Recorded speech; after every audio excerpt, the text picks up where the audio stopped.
আমি তো সেই ঘরের মালিক নয়, পরের জায়গা পরের জমিন ঘর বানায় আমি রই।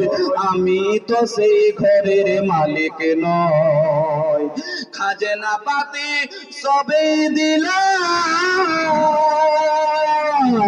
খাজনা পাতি সবই দিলাম, তবু ঘরে যে আমার হয় যে নিলাম। চলি যে তার মন জোগাইয়া, চলি যে তার মন জোগাইয়া, দাখিলায় মিলে না সই। আমি তো সেই ঘরের মালিক নয়। আমার নবী মুস্তাফার শান আল্লাহ বাড়ি দিয়েছে। ওই নবী মুস্তাফার শানকে একজন ব্যক্তি সিরিয়ার সরজমিনে দুজন ব্যক্তির বাহাস হচ্ছে। বাহাস বুঝেন তো আপনারা? আপনারা